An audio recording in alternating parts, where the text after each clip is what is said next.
warahmatullahi wabarakatuh.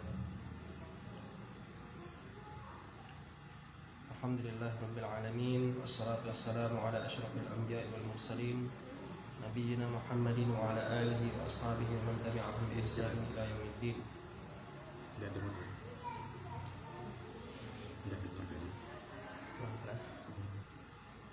Qala Allah ta'ala fi kitabihil karim, ya ayyuhalladzina amanu taqullaha haqqa tuqatih wa la tamutunna illa wa antum muslimun. Amma ba'du, fa inna asdaqal hadithi kitabullah wa khairal huda huda Muhammadin sallallahu alaihi wasallam wa syarrul umuri muhdatsatuha fa inna kulla muhdatsatin bid'ah wa kulla bid'atin dhalalah wa kulla dhalalatin finnar. Mari kita berbanyak syukur kita kepada Allah Subhanahu wa taala atas segala nikmatnya hingga kita kembali dipertemukan di rumah yang semoga Allah Subhanahu wa taala memberikan keberkahan ini dalam rangka untuk kembali saling mengingatkan, untuk tawassul bil haqqi, tawassul bis sabri. Semoga Allah Subhanahu wa taala tambahkan kepada kita semuanya ilmu yang bermanfaat untuk dunia dan juga akhirat kita. Amin Allahumma amin.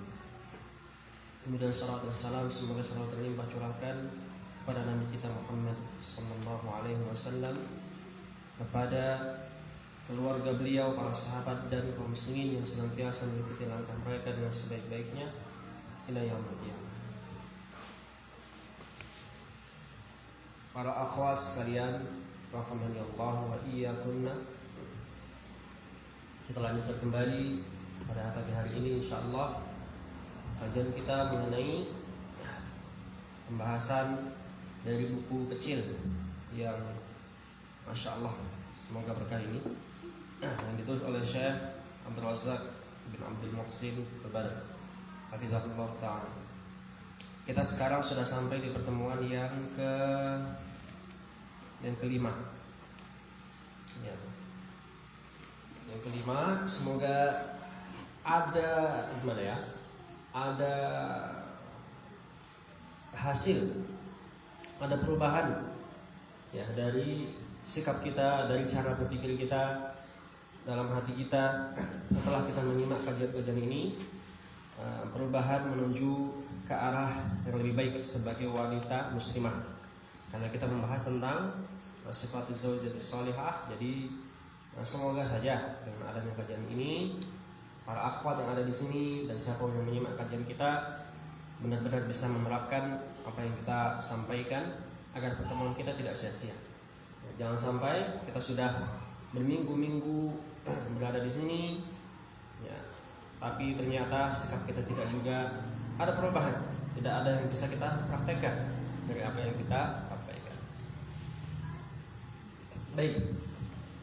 Para akhwat sekalian, para ummahat, kemarin sebelumnya kita sudah membahas dan mengulangi di antara sifat yang pertama yang hendaknya dimiliki oleh seorang wanita muslimah agar ia bisa menjadi wanita yang salihah. Yang pertama, bahwasannya seorang wanita diperintahkan, di antara sikap wanita saleh yang pertama adalah wanita yang takwa dan patuh. Takwa kepada Allah Subhanahu wa taala dan patuh kepada suaminya.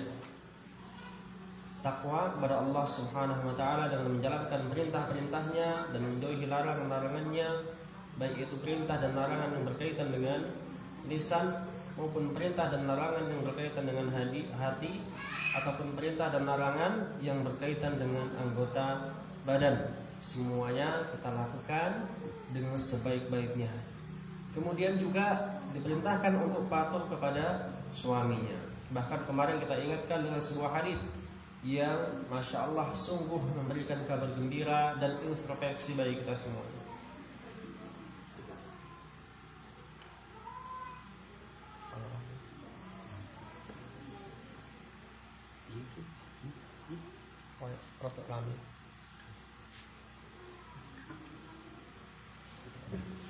Hadis yang pertama kemarin dari Abu Hurairah radhiyallahu taala anhu, bahwasanya Nabi sallallahu alaihi wasallam bersabda, ya, kita ingat hadis ini dan kalau bisa para ummahat juga hafal dengan hadis ini. Ya, Nabi sallallahu alaihi wasallam mengatakan, "Idza shallatil mar'atu khamsaha wa shamat syahraha wa hassanat farjaha wa ata'at ba'laha dakhalat min ayyi abwabil jannati sya'at." Itu hadisnya ada di halaman 22. Silakan sambil disimak ya Ibu sekalian. Silakan sambil dilihat bukunya, jangan jangan ribut sendiri. Ya, kita datang sini untuk belajar, maka silahkan disimak baik-baik bukunya. Kalau misalnya ada yang perlu dicatat, silahkan dicatat. Yang belum megang buku sambil menyimak baik-baik. Ya, Nabi Shallallahu Alaihi Wasallam mengabarkan apabila seorang wanita sholat 5 waktunya, ya, sholat maghrib, sholat zuhur, sholat asar, sholat isya dan sholat subuh, ya cuma 5 saja. Wasama syahraha, dan puasa pada bulannya, bulan Ramadan maksudnya, muhassanat farjaha, menjaga kemaluannya, ya, wa ata'at ba'laha, dan mentaati suaminya. Dakhalat min ayyi abwabil jannati sya'at, maka dia akan masuk surga dari pintu surga yang mana. Insyaallah ya. Pintu surga itu ada 8 ya. Dan macam-macam nama pintunya. Ada namanya pintu birrul walidain, ada namanya pintu sedekah, ada namanya pintu salat, ada namanya pintu Ar-Rayyan. Rayyan ini pintu untuk orang-orang yang suka berpuasa sunnah. Para wanita nggak perlu melakukan yang seperti itu, nggak perlu melakukan sholat sunnah yang begitu banyaknya, sholat tahajud setiap harinya, supaya bisa masuk lewat pintu sholat. Ya. Ataupun wanita tidak perlu untuk berpuasa sebanyak-banyaknya untuk bisa masuk lewat pintu Ar-Rayyan. Ternyata mereka cukup dengan 4 hal ini, ya, 4 jari kita, jari salah atau tangan kita, bukan kedua tangan. Boleh tangan kanan, boleh tangan kiri, dihitung, boleh dari jempol ataupun kelingking. Ya, cuman ada 4. Yang pertama, sholatil mar'atu khamsaha. Wanita sholat 5 waktu. Sholat 5 waktu itu, Bu. Ya, cuman 5. Setiap harinya cuman 5. Kemudian puasanya enggak setiap hari. Ya, enggak harus puasa Senin Kamis, enggak harus puasa Daud, puasa mutih, puasa dan sebagainya. Nah, cukup puasa bulan Ramadan. Ya, kemudian menjaga kemaluannya. Kemudian yang terakhir mentaati suaminya. Cuma 4 hal ini bisa masuk surga dari pintu manapun yang dia kehendaki. Ibu-ibu pengen enggak, Bu? Pengen tidak, Bu? Pengen ya? Pengen. Nggak ada yang nggak pengen saya rasa. Tapi keempat syarat tadi itu kira-kira mana yang paling susah, Bu? Apakah sholat 5 waktu itu susah? Tidak. Apakah puasa bulan Ramadan susah? Alhamdulillah. Apakah menjaga kemaluan juga susah? Tidak. Apakah mentaati suami itu susah?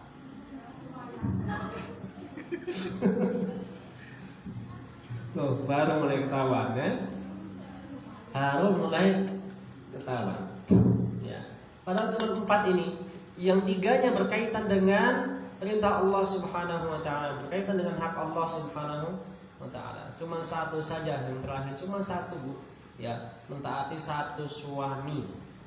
Nah, bukan mentaati 2, 3, 4 suami, tapi 1 suami susah. Ya, 1 suami saja susah ya. Makanya memang ya, kalau katanya tadi gampang, sholat gampang ya, puasa gampang, cuma setahun cuma 30 kali ya. Kalau misalnya ada udhu bisa ditunda, bisa dicicil ya. Kemudian menjaga kemaluan ya gampang ya.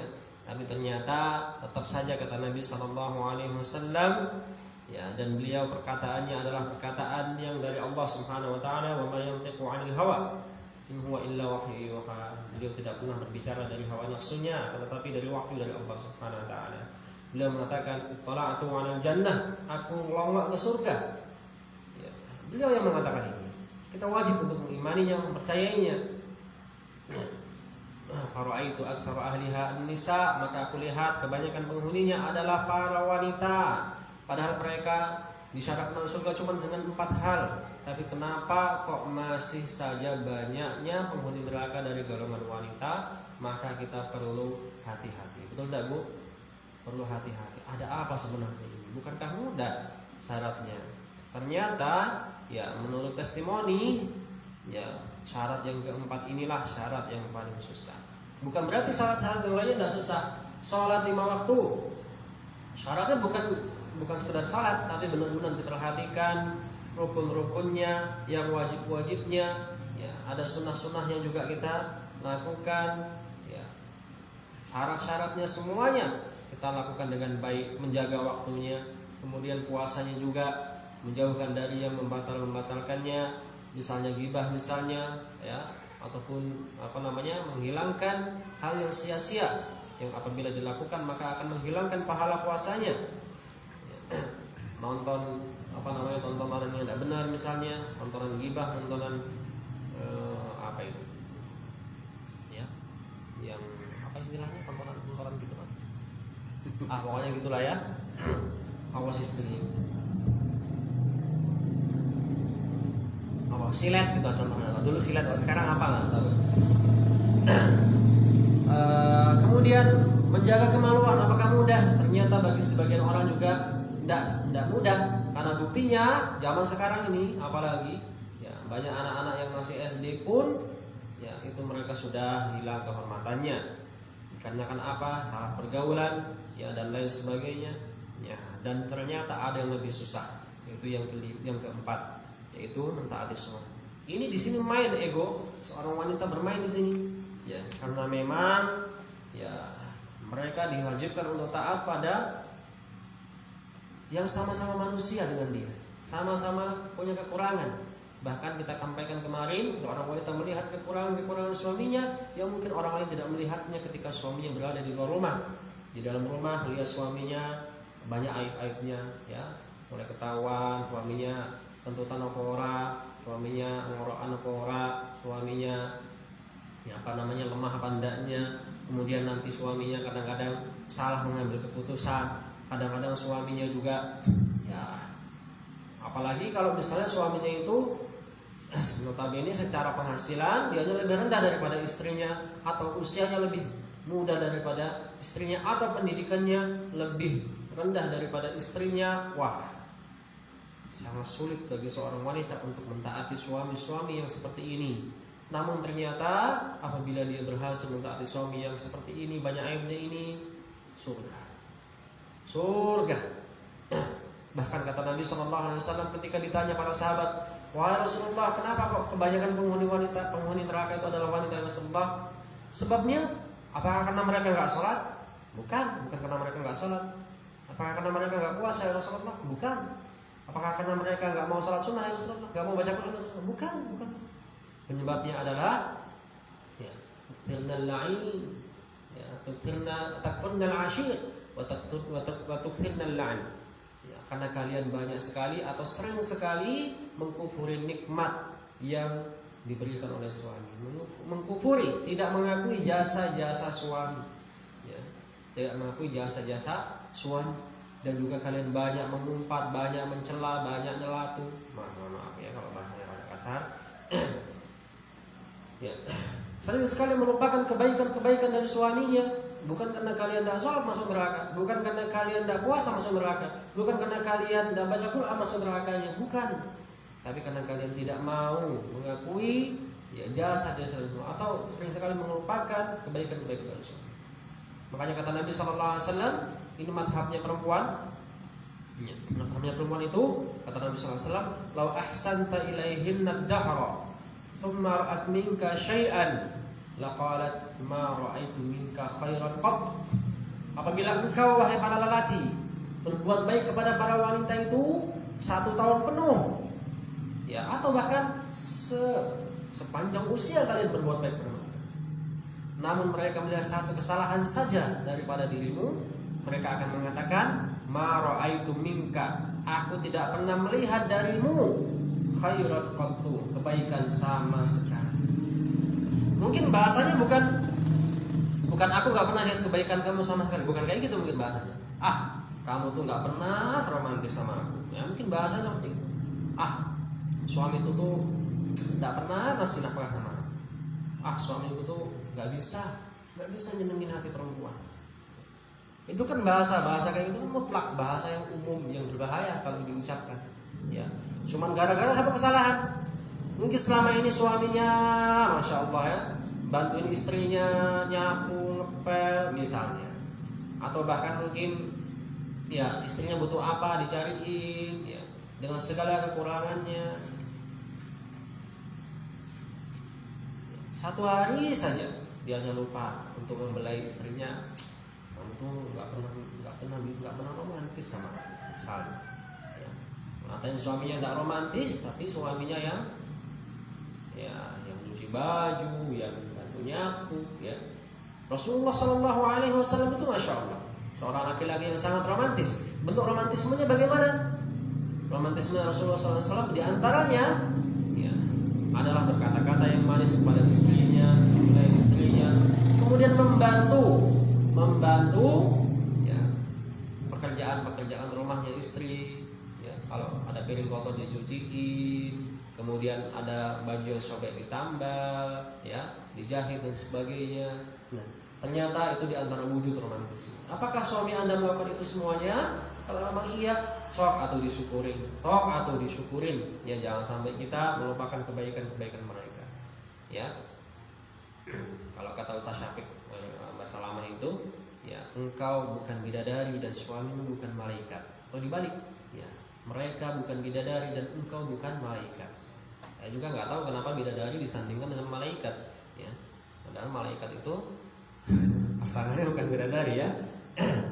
Ya, tapi setidaknya di sini ada setidaknya itu untuk menilai kesempurnaan. Bidadari adalah sempurna, ketaatannya adalah sempurna, kecantikannya adalah sempurna, ketundukannya adalah sempurna, ya. Kemanjaannya juga adalah kemanjaan yang membahagiakan suaminya. Sedangkan malaikat, mereka tidak pernah salah. Mereka selalu mentaati perintah Allah Subhanahu wa taala, dan kita para laki-laki bukanlah malaikat. Ya, bukanlah malaikat untuk Anda wahai para calon bidadari, ya. Dan Anda wanita-wanita dunia ini juga kami memahami bahwasanya Anda semuanya bukanlah bidadari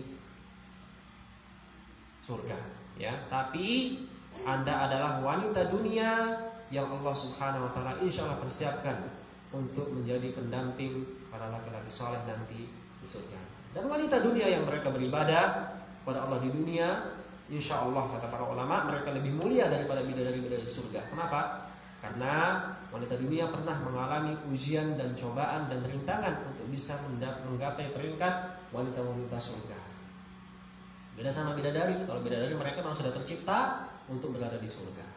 Ya. Tapi tetap, ya, untuk menggapai kemuliaan, ya, semuanya butuh perjuangan. Di antaranya adalah diuji dengan adanya suami-suami yang kadang-kadang itu ngeselin.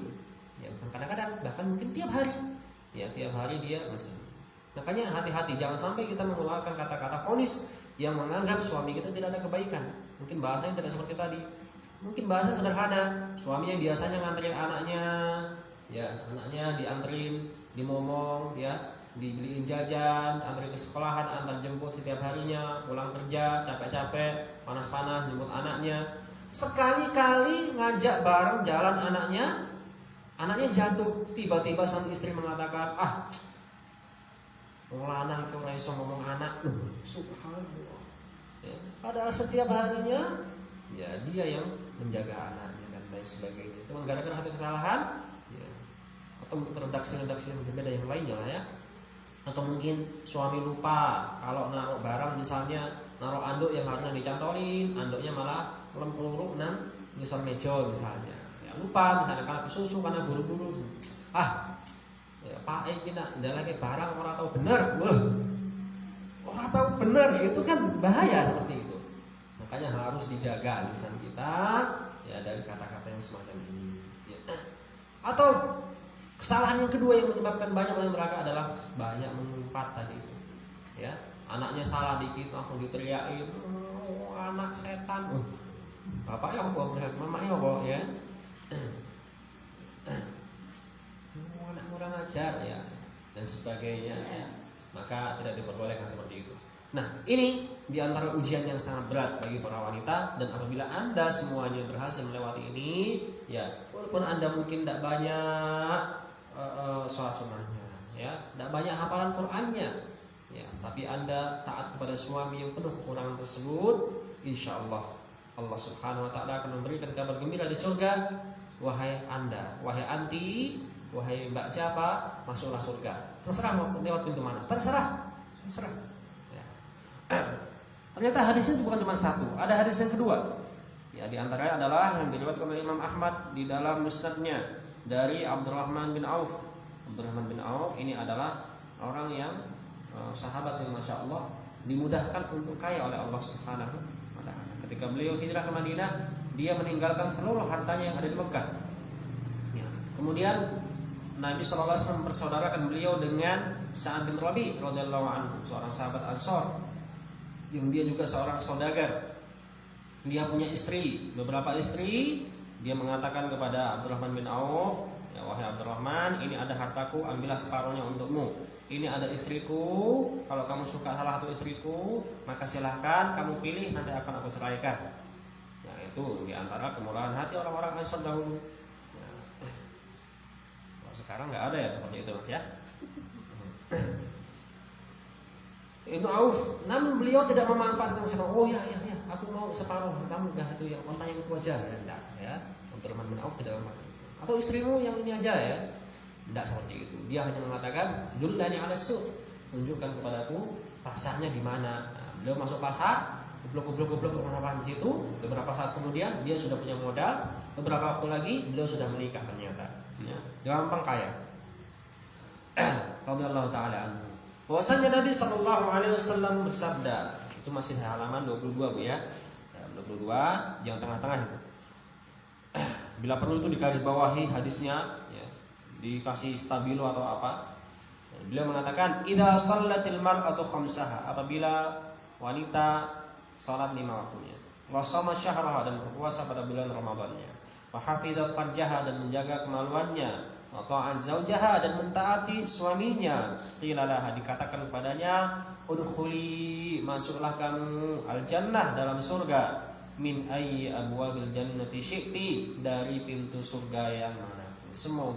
Semoga para ummahat yang ada di sini nanti dikatakan begitu sama Allah Subhanahu wa taala. Ya. Mbak siapa? Mbak Yani misalnya, atau Mbak Nina ya misalnya. Masuk surga sana. Mau pilih yang mana? Ya, mau pintu sholat? Ya silakan.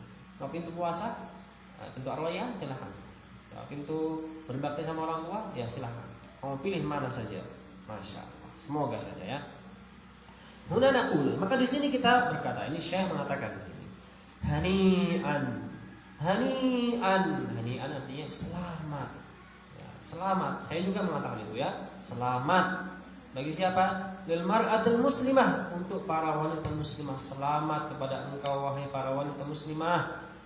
Hadzal mau'udul karim wal fadlul amim, dengan janji yang mulia ini. Wal fadlul amim, dan anugerah yang luas ini. Wal khairul ladzi wa'adaha Allah, dan kebaikan yang dijanjikan oleh Allah Subhanahu wa taala bihi, dengannya.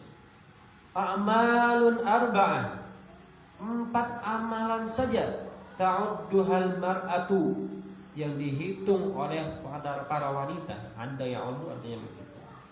Ala asabi'il yadil wahidah, dengan dengan jari-jari dari satu tangan. Asabi artinya jari-jari satu tangan. Walaysa ala asabi'in yadain, dan bukan menggunakan jari-jari dari 2 tangan. A'malun arba'ah, 4 amalan idza hafazat 'alaiha, apabila seorang wanita menjaganya, yuqalu laha yaumil qiyamah, dikatakan kepadanya hari kiamat, udkhulil jannah, masuklah ke dalam surga, min ayyi abwabiha syi'ti, dari pintu manapun engkau inginkan. Ya. Batas antara masuk surganya para ummahat, ya. Batas antara masuk surganya para ummahat dengan 4 amalan tadi apa Bu? Mati. Cuma kematian. Ibaratnya ibu-ibu kantornya di rumah, ya, yang berapa peta itu, ublek-ublek di situ, tahu-tahu mati, masuk surga. Mau enggak ibu-ibu? Mau. Harus mau. Kebangetan kalau enggak mau. Ya. Cuma ublek-ublek di rumah, semuanya bisa dilakukan di rumah. Sholat 5 waktu di mana? Ya, sebaik-baik sholat wanita adalah di rumahnya. Bahkan kata Nabi sallallahu alaihi wasallam, sholatnya di kamar lebih baik daripada di rumah. Sholatnya di rumah lebih baik daripada sholat di masjidku ini, Masjid Nabawi. Ya. Masjid Nabawi itu sholatnya ya 1000 kebaikan. Ternyata lebih baik di mana? Lebih baik di rumahnya sendiri. Masya Allah ya. Kemudian puasa bisa dilakukan di mana? Bisa dilakukan di rumah. Menjaga kemaluan sebaik-baik tempatnya adalah di rumah. Dan mentaati suami di mana? Di rumah juga ya. Dari mulai pernikahan, blok-blok di situ sampai nanti celah-celah di rumahnya. Yang mana yang ada tikusnya, mana ada yang ada cicaknya, biasanya cicaknya keluar dari situ. Kalau keluar di jam berapa? Apalah sampean ya.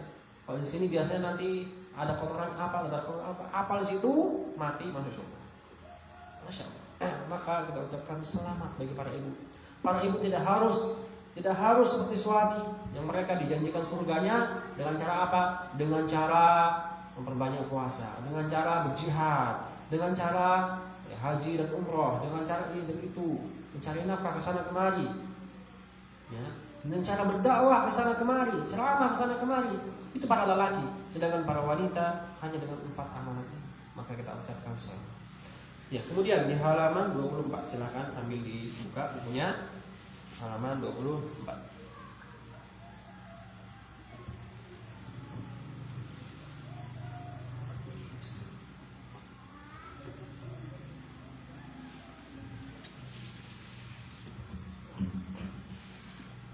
Alaysa haqiqan bil mar'atin nasihati li nafsiha? Bukankah sepantasnya bagi para wanita nasihah yang inginkan kebaikan untuk dirinya antu'na bihadhil awsaf, agar memperhatikan sifat-sifat ini. Ya, sifat-sifat ya. Maksudnya tadi itu kewajiban-kewajiban tadi itu, wa antahtamma, dan agar memperhatikan bihadhil khilali, dengan sifat-sifat ini. Ya, perhatikan sifat-sifat tadi itu, wa antuwadhiba, dan agar menjaga ala ada'i hadhil awsaf ya, untuk selalu menunaikan 4 hal ini tadi itu. Apa itu tadi? Hifdzuha li salatiha, menjaga salatnya. Hifdzuha li siyamiha, menjaga puasanya. Hifdzuha li farjiha, menjaga kemaluannya. Hifdzuha li huquqi zawjiha, ya, dan menjaga ya hak-hak daripada suaminya. Tsumma ya'tiha hadzal mu'alul mubarak, dan kemudian pada waktunya akan datang kebaikan yang berkah. Kenapa dikatakan berkah? Karena amalannya cuma sedikit, cuma 4 ya. Semuanya bisa dilakukan di rumah. Nyapu, ngepel, resik-resik ya, kemudian nanti masak ya, kemudian nanti suaminya pulang tinggal mohon maaf ya, siap-siap di kasur ya, terserah apa yang mau dilakukan suaminya nanti ya. Kemudian ya'tiha hadzal mu'adzal mubarak, datanglah kepadanya janji yang mulia ini, wal khairul amim, dan kebaikan yang luas ini, yuqalu laha yaumil qiyamah, dikatakan kepadanya hari kiamat, masuklah ke dalam surga min ayyi abwabiha syi'ti, dari pintunya yang manapun. Ya, kita lanjutkan kemudian. Inna asasas salahi fil mar'ati, sesungguhnya asas, fondasi atau dasar as-salah, kebaikan, fil mar'ati, pada seorang wanita, salahuha ma'a rabbiha, adalah ya, perbaikannya atau kebaikannya dengan Rabbnya. Pondasi kebaikan seorang wanita adalah kebaikan dia dengan Rabbnya. Itu pondasi. Wa bi husni ta'atihi, dengan ya, mentaati Allah dengan sebaik-baiknya, wa husni taqarrubi ilaihi, dan dengan mendekat kepada Allah dengan sebaik-baiknya, wal muwadhabati ala ibadatihi, dan juga menjaga ibadahnya kepada Allah.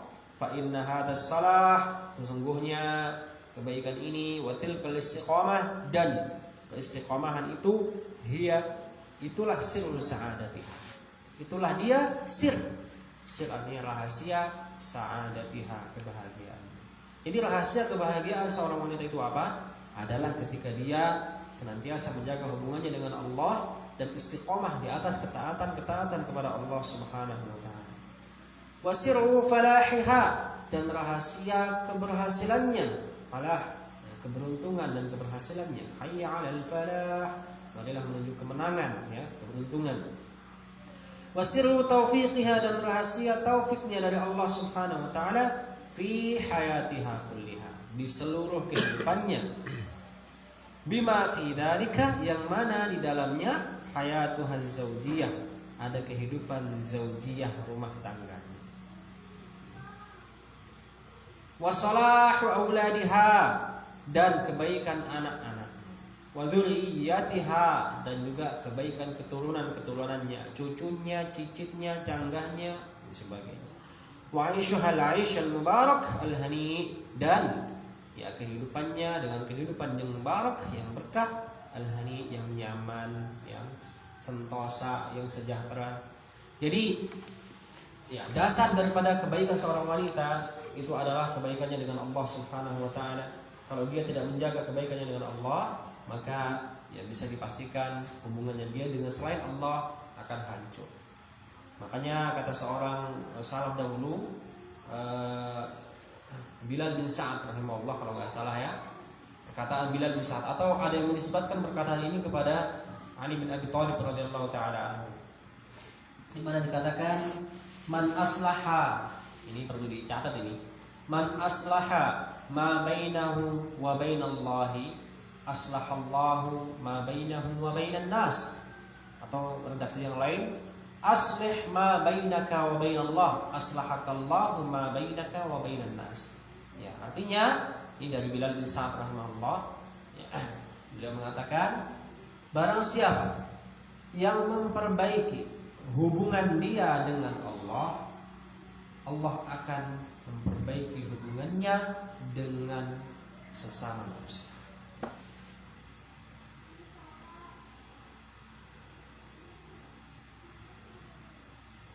Saya ulangi, barang siapa yang memperbaiki hubungan dia dengan Rabb-nya, dengan Allah maksudnya, maka Allah akan memperbaiki hubungannya dengan manusia, dengan sesamanya.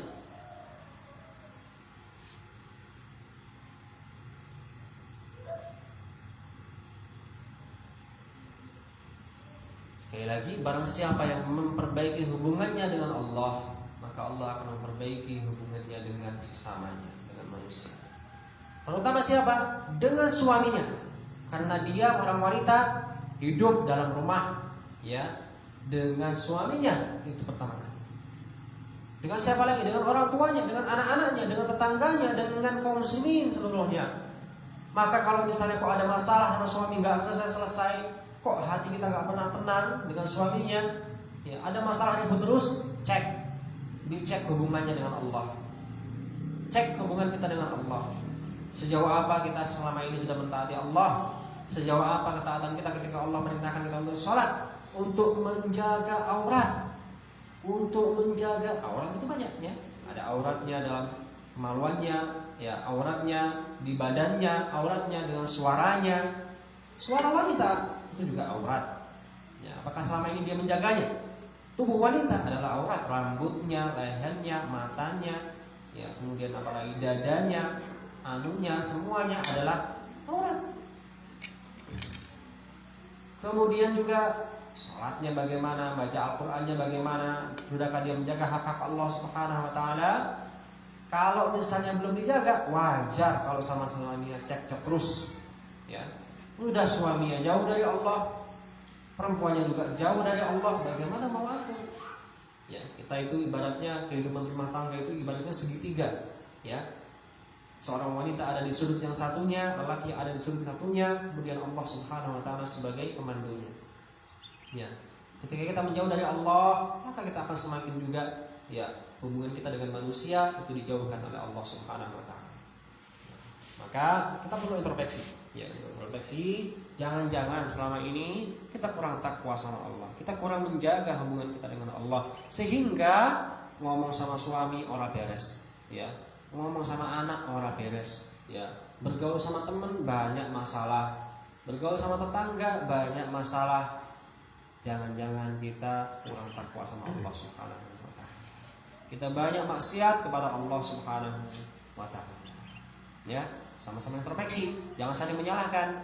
Loh, kok kamu kayak gitu sih? Kamu jangan-jangan kamu banyak maksiat ini. Loh, kamu juga kok kamu kayak gitu? Jangan-jangan kamu yang banyak masalah. Yuk sama-sama introspeksi, ya. Yuk kita sama-sama baca Quran. Yuk, suamiku kita sudah lama nih nggak sholat tahajud. Ayo sholat yuk nanti malam, ya. dan lain sebagainya. Kita banyak-banyak bertaubat, berdoa kepada Allah dan lain sebagainya, ya. Kemudian bahwanya walihada, maka dari itu kana mutaakkidan, ya, benar-benar dituntut ala man aradat li nafsihal khair, sungguh benar-benar ditekankan. Mutaakkid artinya ditekankan atau dituntut ala pada man aradat, siapapun wanita yang ingin li nafsihal khair, untuk dirinya kebaikan, maksudnya kebaikan untuk dirinya.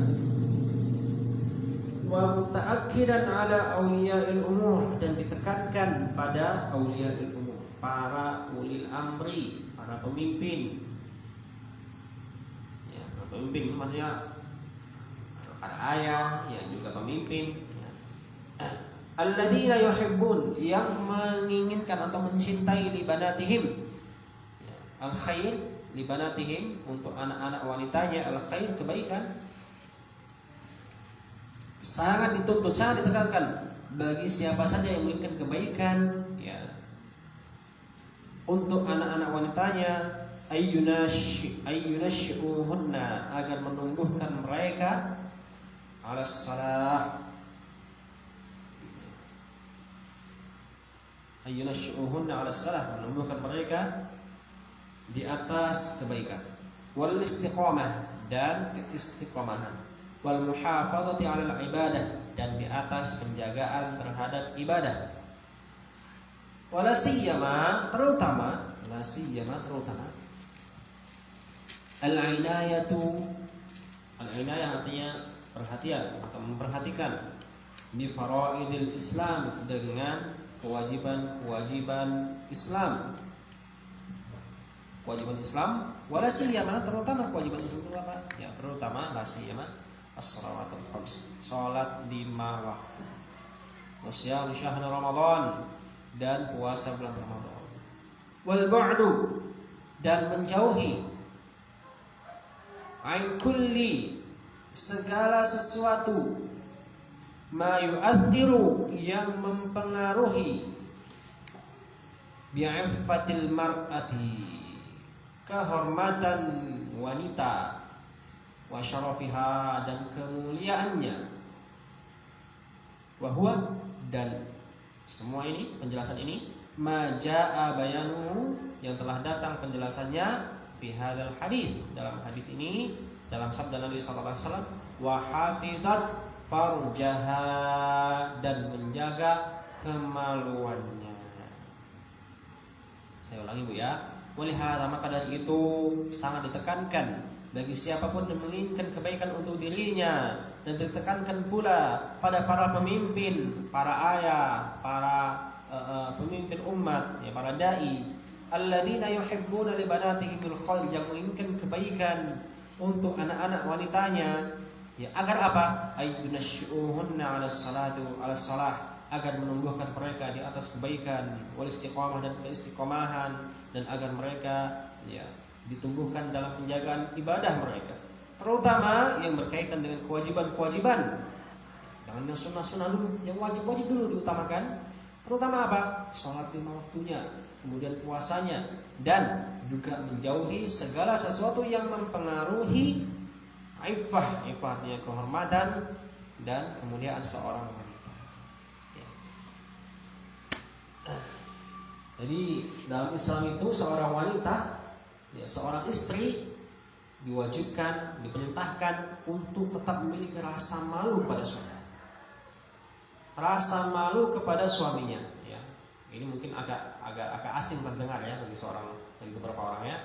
Loh, kok gimana caranya menjaga rasa malu kepada suaminya? Iya, seorang istri, ya, diperintahkan untuk tetap menjaga rasa malunya kepada suaminya agar bisa dimudahkan untuk menghormati suaminya. Karena wanita, seorang istri yang hilang rasa malunya terhadap suami, biasanya akan berbuat semaunya yang akan menghilangkan rasa hormat dia dalam hatinya terhadap suaminya. Kalau kita punya guru, kalau kita masih malu sama guru tersebut, biasanya kita agak malu dalam apa-apa, jadi segen, ya, jadi hormat kita sama guru itu. Tapi kalau misalnya sudah hilang rasa malunya, ya, gurunya ngapain, kitanya juga ngelakuin apa yang kita, ya bebas seakan-akan kita. Ya. Memeludah di hadapan gurunya, kan kau udah gak punya rasa malu lagi. Ya karena rasa malu itu identik sekali dengan rasa hormat. Ya, seorang wanita yang sudah hilang rasa malunya di hadapan suaminya, maka dia tidak akan malu ketika raut mukanya itu terlihat bengis di hadapan suami. Dia tidak akan malu ketika suaranya itu lebih keras daripada suaminya ketika dia berdebat. Kan hilang rasa malunya, hilang juga rasa. Coba bedakan wanita yang malu. Ya, kalau malu ketika misalnya ketemu orang baru di jalan, ya, ada nggak wanita yang ketemu orang baru di jalan kok suaranya petenteng, ketawa kebahak-bahak gimana gitu? Nggak ada. Ya, pasti lipat, ya, wanita, ya, seperti apa namanya? Para resepsionis itu, ya, dia akan menjaga rasa malunya dalam rangka apa? Untuk menghormati, ya, untuk menghormati. Karena kalau saya udah hilang rasa malu, itu tandanya rasa hormatnya juga sudah hilang. Ya, maka ini semuanya, ya, ini rasa malu ini perlu dijaga karena ini berkaitan dengan kehormatan seorang wanita. Demi Allah, kehormatan seorang wanita itu adalah pada rasa malunya. Ya, rasa malu terhadap orang lain, terutama juga kepada suaminya sendiri, ya, kepada suaminya sendiri. Letak keindahan wanita itu adalah pada rasa malunya. Allah Subhanahu wa taala sampai mengabadikan yang namanya rasa malu ini. Ya, ketika Nabi Musa alaihissalam telah membantu dua orang wanita untuk memberikan pengairan kepada gembala-gembala mereka, Nabi Musa tawalla ila dhilli, beliau berteduh di bawah pohon. Ya. Kemudian datang seorang wanita. Faja'athu ihdahuma tamshi 'ala istihya. Maka datanglah salah seorang wanita yang tadi dibantu berjalan dengan penuh rasa malu. Ini tanda kehormatan. Berjalan dengan penuh malu itu diabadikan oleh Allah Subhanahu wa taala. Qalat inna abi yad'uka liyajziyaka ajra ma saqaita lana.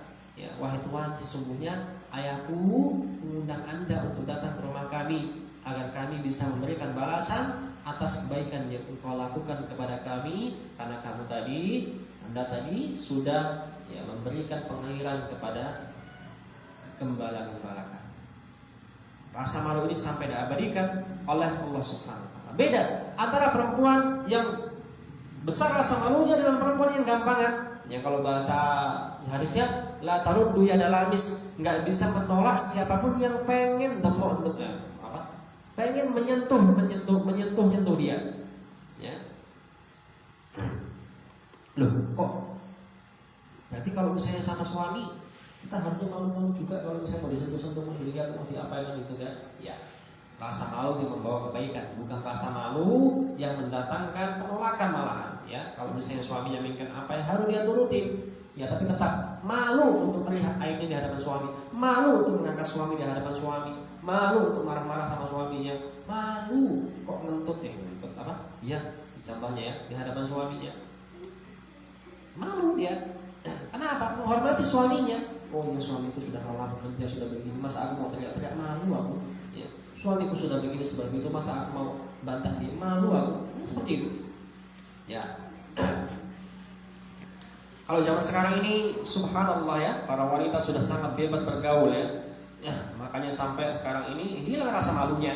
Ya, mau cekikik di jalan, di tengah jalan. Ya.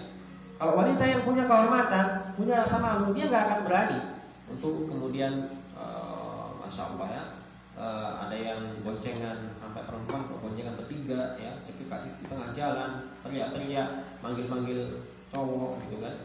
Ya, semoga nggak ada kalau misalnya di sini ya. Tapi kan sering terjadi yang seperti ini. Ya, ini contoh-contoh perempuan yang subhanallah rasa malunya mulai terkikis. Ya, kalau kita dalam beberapa tahun ini sering sekali ada kontes. Nah, dulu sempat ada kontes apa? Kontes seorang wanita yang apa namanya, Miss Indonesia ya. Ada Miss gitu ya, kontes untuk menghilangkan rasa malu, kan ya? Kontes untuk menghilangkan rasa malu. Wanita didandani, disuruh jalan berlenggak-lenggok sana sini, kemudian dipuji, dikasih hadiah. Akhirnya yang nonton, ternyata seperti itu caranya untuk mendapatkan pujian. Ya, itu kan pengaruh dalam hati para wanita. Ya, wanita yang terlihat lakukannya di sini yang akan dilihat, dia akan dinilai bagus ternyata. Akhirnya diikut-ikutin. Nah, kalau dulu mau ikut kontes seperti itu, ya susah minta ampun daftarnya. Kalau sekarang nggak usah daftar, nggak ada yang nyuruh pun para wanita berlenggak-lenggok di hadapan kamera. Ya, berfoto foto sok-sok manis ya. Ya, kemudian bibirnya dimonyong-monyongin separuh, lidahnya dijulur-julurin ya, selfie kemudian diupload di Facebook ya, mengurangi. Ini contoh-contoh yang wanita-wanita yang sudah berkurang rasa malunya ya, berkurang rasa malunya. Nah, ini fenomena yang sudah sangat menjalar di sini ya. Maka kata Syekh di sini, hendaklah para wanita ya, para pemimpin ya, menghindarkan para wanita, menjaga para wanita dari hal-hal yang bisa mengurangi rasa malu dan kehormatan dia. Orang laki-laki apabila lihat kok perempuan itu berlenggak-lenggok menampakkan auratnya, itu yang terlihat dalam benak dia, oh ini perempuan ini gampang. Gampang apa? Ya gampang. Ya minimal gampang disalami ya. Ya, kalau misalnya gampang disalami ya, atau lebih naiknya lagi gampang diajak boncengan, gampang diajak ke sana kemari ya. Kalau bahasa kasarnya mungkin ini murahan yang seperti ini. Ya. Dan ini adalah di antara langkah-langkah setan. Maka setan itu kalau misalnya mau menjerumuskan seorang wanita, seorang manusia, dia menggunakan khutuwat, langkah-langkah, bukan khutwah wahidah, bukan satu langkah, tapi khutuwat. Awalnya ya dihilangkan rasa malunya, kemudian nanti mulai gampang diajak salaman, gampang diajak jalan, nggak bercanda, laki-laki lawan jenis, settingan ini dan itu, sampai akhirnya nanti mulailah terjadi perzinahan. Mohon maaf ya, nggak ada wanita yang ini mohon maaf ya, saya yakin nggak ada wanita yang ujuk-ujuk mau menyodorkan kemaluan ya. Tapi semuanya pasti bertahap ya, bertahap. Awalnya digoda dulu sedikit demi sedikit, nggak apa-apa, kamu nggak akan diapa-apain, kamu nggak akan diapa-apain, cuma begini, cuma begitu. Nanti kalau kamu nggak kayak gini, nanti orang nggak tahu kamu cantik loh, nanti orang nggak tahu kalau kamu itu begini loh ya, nanti kamu nggak laku dan lain sebagainya. Itu diantara kedua-duanya setan untuk menghilangkan, mengikis rasa malu pada seorang. Ya, kemudian kita lanjutkan yang bawahnya.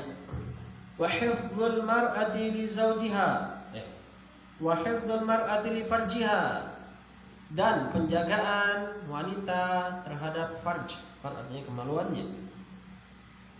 Amrun yatatallabu minha, adalah perkara yang menuntut, menuntut darinya, dari wanita tadi.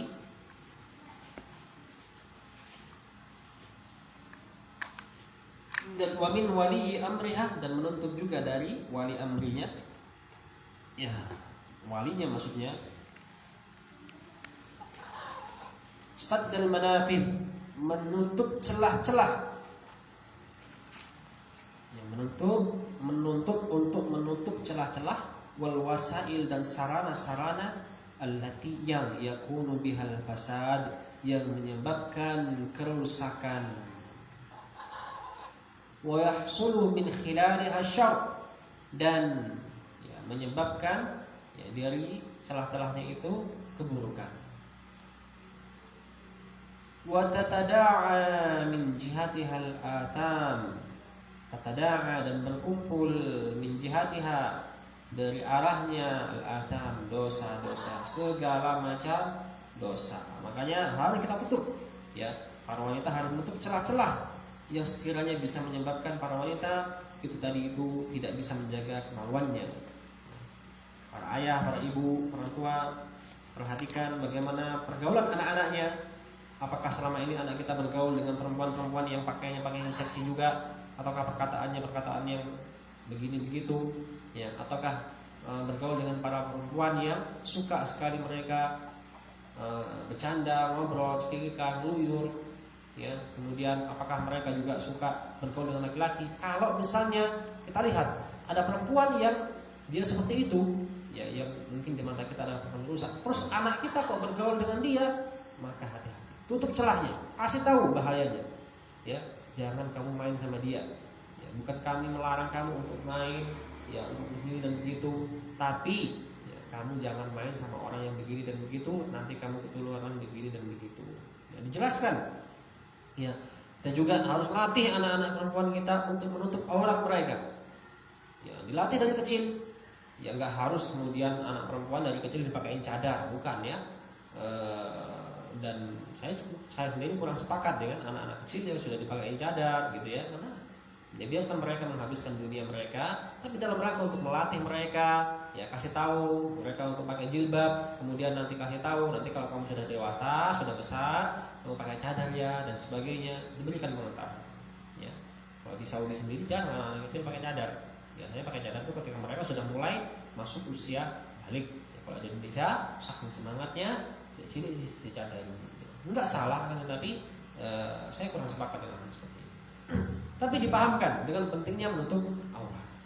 Subhanallah, ada kadang-kadang itu anak-anak kecil yang dia usianya masih mungkin belia, tapi badannya sudah terlihat besar misalnya, atau mungkin dia mungkin tipikal wanita yang cantik, ya. Nah, maka seperti ini sebaiknya dijaga, dilatih untuk menutup aurat, bukan apa-apa, ya, karena ya, untuk menghindarkan ada orang-orang yang ada penyakit dalam hatinya. Ya, ada orang-orang itu yang di hatinya terdapat penyakit. Maka untuk menghindarkan hal tersebut kita latih anak-anak kita. Apalagi mohon maaf, kita ini punya santri-santri. Namanya santri itu biasanya pergaulannya sama laki-laki, terus jarang lihat perempuan. Sekalinya lihat perempuan, ya cantik, nggak pakai jilbab, ya biasanya ya ada sesuatu dalam hati mereka. Ya, walaupun masih kecil. Makanya kita hati-hati, kita latih ya anak-anak kita untuk menggunakan jilbabnya. Apalagi mentang-mentang anaknya masih kecil, dikeluarin pakaian yang sebenarnya, maka ini kita perlu untuk mengenalkan aurat kepada mereka.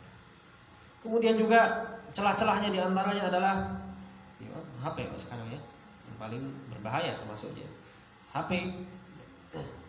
Karena di HP itu semuanya ada, dan ini kayaknya sudah lagi dijelaskan. Bahkan sebagian orang tua itu kehilangan HP lebih dramatis ya, lebih menyulitkan, lebih membingungkan dibandingkan kehilangan anaknya.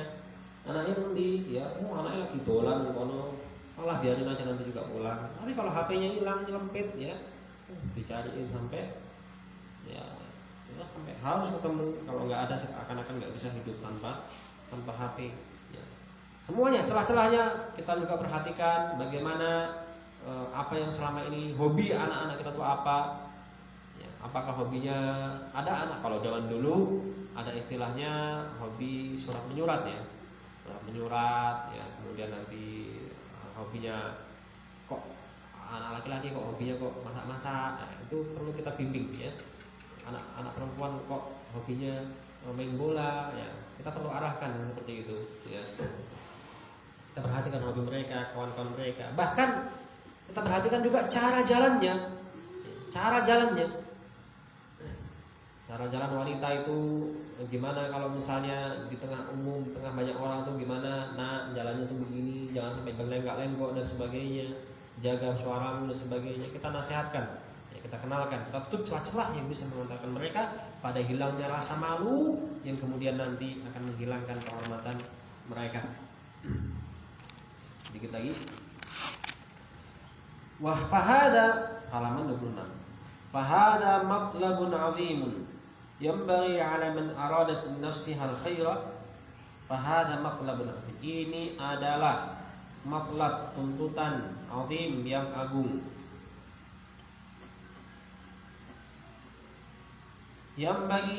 Yang sudah sepatutnya ala man aradas, bagi orang yang menginginkan li nafsiha, untuk dirinya al khair, kebaikan.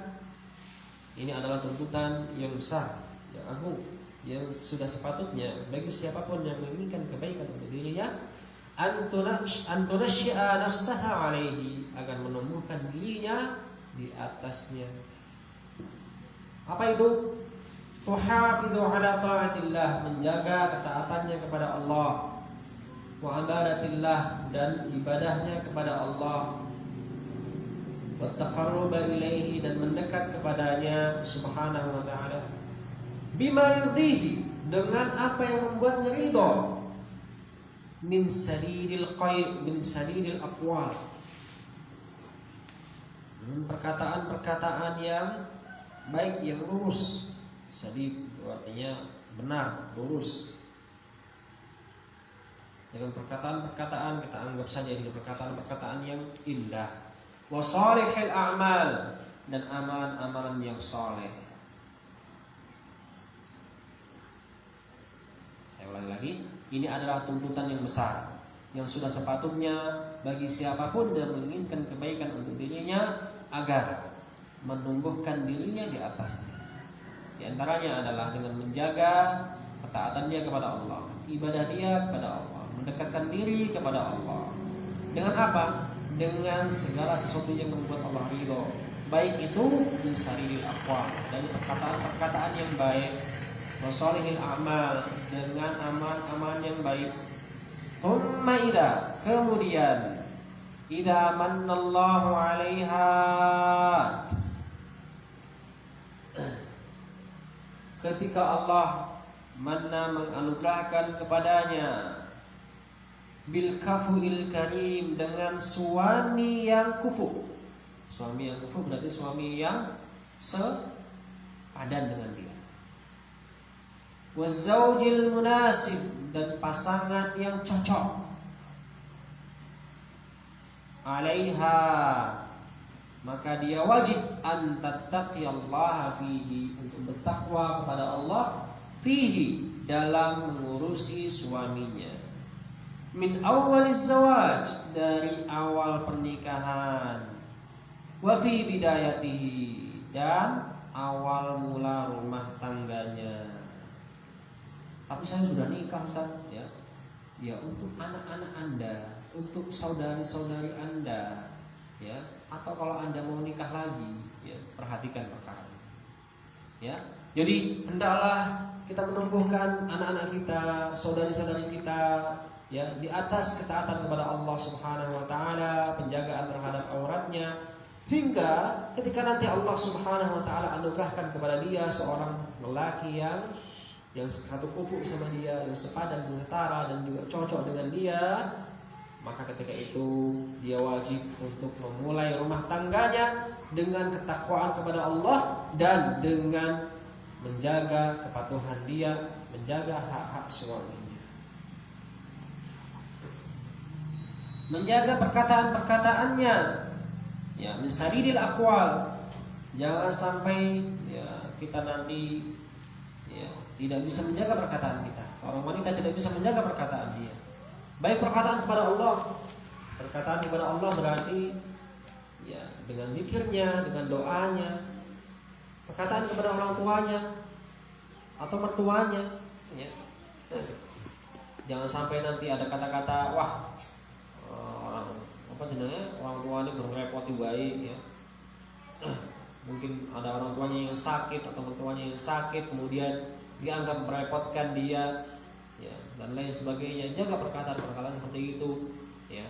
Kemudian juga kepada suaminya, seberat apapun kondisi hati Anda, wahai para istri, jaga sadidil aqwal, jaga raut muka Anda, jaga lisan Anda dari berkata-kata yang tidak baik, ya.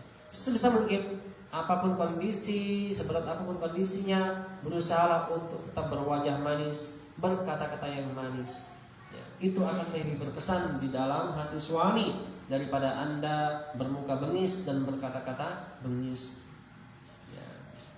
Karena sebagian wanita seperti itu, dia merasa lebih benar dari suaminya, mendelik, melotot, meleten, ya. Aku benar, seakan-akan aku benar, kamu yang salah, ya. Kemudian suaminya diam. Ketika suaminya diam, seakan-akan mungkin Anda merasa Anda menang, ya. Anda merasa menang karena sudah mengungguli suami dalam suara, mengungguli suami dalam raut remaja. Tapi sadarlah, sebenarnya Anda sedang menanamkan satu kebencian dalam hati suami, ya. Diulangi lagi, besoknya gitu lagi, tambah lagi satu kebencian dalam hati seorang suami. Makanya kemudian nanti banyak suami yang lebih betah di luar rumah dibandingkan di dalam rumah. Kalau di luar rumah ngopi di warung kopi, Mbak Yayu ditawari kopi, ya, kemudian diajak ngobrol dan sebagainya. Sampai rumah, ayo dari mana? Ya, akhirnya wes lah tak balik meneh wae. Ya. Kalau suami yang soleh, ya mungkin nggak ke warung kopi, mungkin dia lebih suka kumpul bareng teman-temannya. Alah, tak kumpul bareng konco-konco wae, ngobrol, ya main olahraga dan sebagainya. Daripada di rumah. Atau bahkan ada suami lagi yang lain yang tipikalnya, ya sampai ayah denger ya, wah daripada dengerin istriku ngoceh, mendingan aku kerja keringetan, ya kemudian angkat ini angkat itu lebih aku sukai daripada dengerin istri. Ya, ada yang seperti itu. Nah ini khusus untuk istri Bu ya, khusus untuk para wanita. Bukan berarti kalau nanti para bapak-bapak kita nggak nasihatin, nanti pada waktunya akan ada kajian khusus ya. Ada kajian khusus. Kalau sekarang untuk ummahat dulu ya, ummahat dulu introspeksi yang seperti itu ya. Kita ingatkan ya, jangan sampai merasa membuli suaminya dengan kata-kata yang kasar ya. Tadi kita ingatkan tadi bahwasanya kalau wanita sudah hilang rasa malunya, biasanya melakukan apa saja yang dia kehendaki terhadap suaminya ya, dan kehilangan rasa malu di antara bukti hilangnya rasa hormat dia terhadap suami ya. Teriak-teriak suaranya kenceng, bahkan lebih kenceng daripada suaminya, sampai didengar tetangganya kesana kemari. Kayak bojone pakai enak, mongok-mongok saat RT krungu kabeh. Kenapa dia seperti itu? Karena hilang rasa hormatnya kepada suami, hilang rasa malu terhadap suami. Dia merasa dia lebih unggul daripada suaminya. Dia merasa ketika dia melototi suaminya diam, dia sudah menang. Padahal tidak. Model-model itu seperti ini. Kalau suaminya penyabar, itu suaminya akan diam. Dia berdoa, ya Allah, istriku begini, ya Allah. Ya, kemudian dia akan mendoakan ampunan. Kalau suaminya nggak terima, ya bisa-bisa diceraikan, atau bisa-bisa nanti mohon maaf, ya kawin lagi misalnya. Atau mohon maaf nanti ada juga yang didoakan dengan keburukan. Ya. Maka introspeksi, kalau selama ini ibu-ibu marah-marah sama suaminya, kalau suaminya kok diem, ya itu ada beberapa kemungkinan ya. Ada yang menyiapkan siasat untuk nikah lagi ya. Diam-diam dia berdoa, ya Allah, berikanlah aku istri soleha yang tidak pernah marah-marah, berikanlah aku istri yang begini dulu. Bisa-bisa seperti itu Bu ya. Jangan merasa senang ketika berhasil minta maaf suaminya ya. Maka semua ini harus kita perhatikan, kita berhati-hati ya. Kita berusaha untuk gimana caranya kita bisa bermuka manis ya. Walaupun nanti suami juga diharuskan untuk memahami kondisi istrinya, mohon maaf sedang haid misalnya, atau sedang sakit atau dengan apa, yang wajar kalau istrinya begitu ya. Tapi sebagai orang istri ya tetap berusaha menjadikan suami kita adalah orang raja. Menundukkan seorang raja bukan dengan kekasaran, menundukkan seorang raja dengan kelemah lembutan. Orang raja akan takluk dengan kelemah lembutan seorang istri, bukan dengan kekuatan kekasaran seorang istri. Ya, mungkin demikian ya yang bisa kita sampaikan. Mohon maaf atas segala kekurangan atau mungkin kata-kata yang tidak layak untuk didengarkan. Ya, saya mohon maaf yang sebesar-besarnya. Semoga Allah Subhanahu wa taala berikan keberkahan pada pertemuan kita dan pada pelajaran kita ini, dimudahkan untuk kita memahaminya, juga untuk mempraktekannya, sehingga para ummahat yang ada di sini nanti bisa masuk surga dengan pintu manapun yang diinginkan. Coba silahkan ibu-ibu pikirkan dari sekarang, saya mau masuk pintu surga lewat pintu ini saya mau masuk surga lewat pintu ini mana tahu nanti ketemu teman saya, mau tahu begitu, silahkan. Yang penting dijaga adab-adabnya seperti yang telah kita pelajari tadi. Ya, semoga istiqomah. Kita lanjutkan insyaallah pada pertemuan berikutnya. Kita berdoa kepada Allah, semoga Allah Subhanahu wa taala berikan kepada kita semuanya sifat dan akhlak yang mulia. Amin Allahumma amin.